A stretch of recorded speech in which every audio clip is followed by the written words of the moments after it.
Bonjour à toutes et à tous, bienvenue dans ce tuto de la prise en main de Microsoft SQL Server 2012. Donc en fait dans cette vidéo on va créer une base de données sur Microsoft SQL Server 2012 à l'aide de Microsoft SQL Server Management. Ça va permettre aux utilisateurs de faciliter leur travail sur Microsoft SQL Server, de montrer comment exploiter les principales fonctionnalités de l'outil.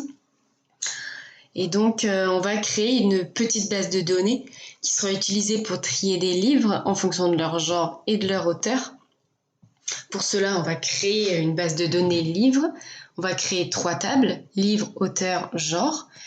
On va, pour chaque table, on va créer des colonnes qu'on va alimenter. On va créer les clés primaires et les clés étrangères. Mais en fait, dans ce tuto, je vais pas vous montrer comment exploiter ces données. Donc, comment faire des requêtes. Il existe une multitude de vidéos à ce sujet sur la plateforme YouTube.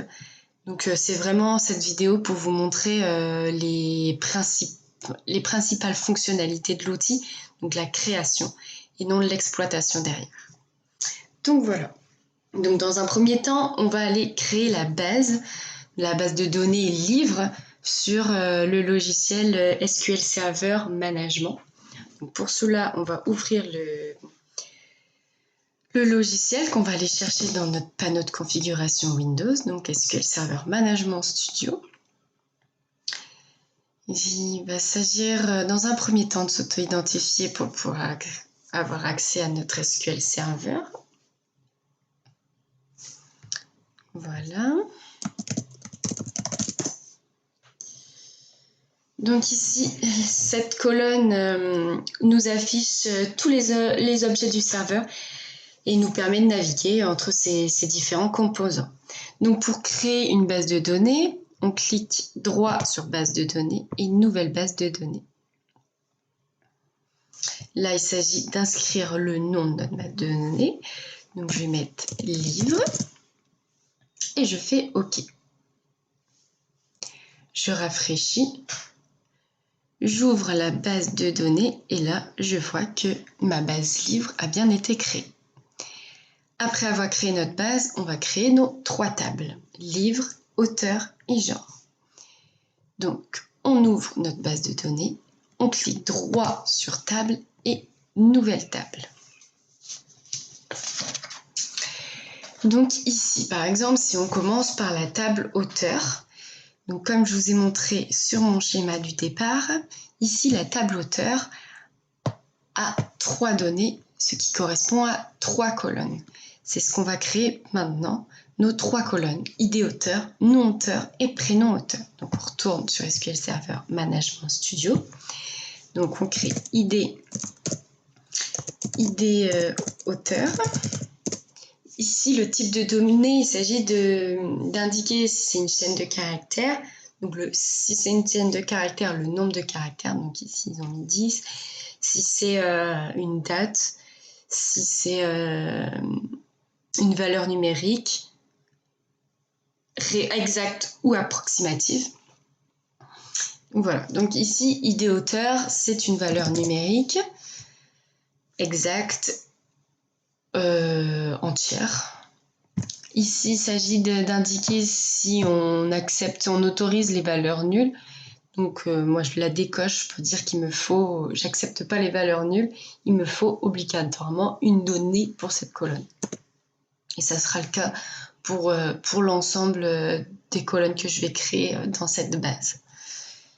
Ensuite, nom auteur. Ici, il s'agit d'une chaîne de caractères, donc c'est bien celui-là. Et on va mettre 15 caractères maximum. Je n'autorise pas les valeurs nulles. Et prénom auteur. Pareil, c'est une chaîne de caractères. Je vais mettre 15 également. Et je n'autorise pas les valeurs nulles. Après avoir créé mes 3 colonnes, je ferme cette fenêtre. Là, une nouvelle fenêtre s'ouvre pour me demander si je souhaite enregistrer les modifications que je viens d'apporter, donc la création des 3 colonnes. Donc je mets oui. Et là, on me demande de donner un nom à ma table.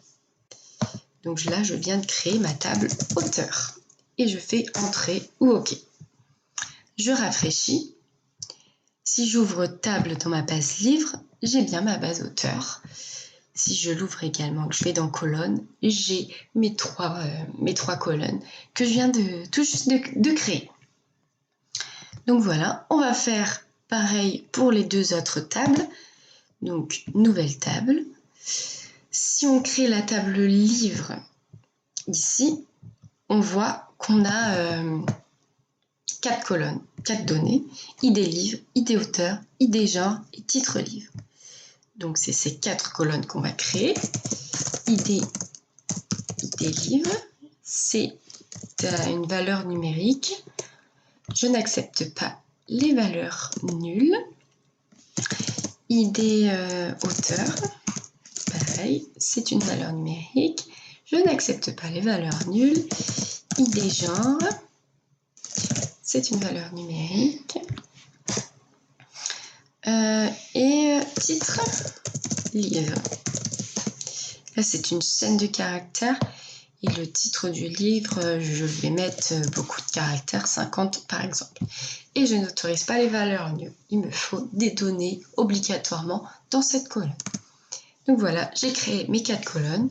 Je ferme la page. Je souhaite enregistrer mes modifications, oui.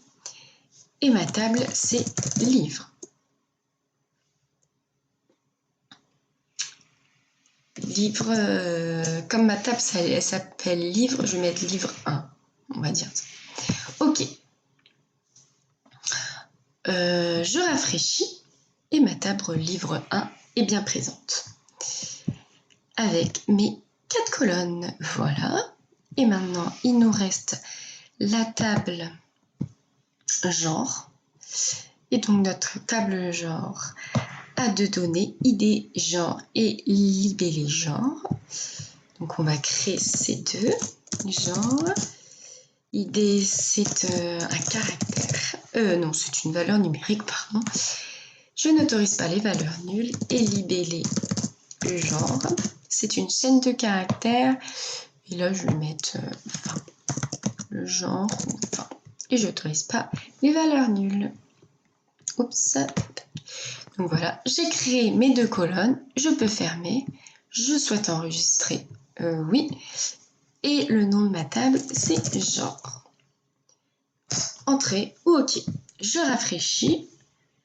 Et voilà, j'ai mes 3 tables, auteur, genre et livre 1, dans ma base livre. Donc voilà, on vient de créer nos 3 tables. On a créé pour chaque table les colonnes. Donc maintenant, on va créer les clés primaires et les clés étrangères.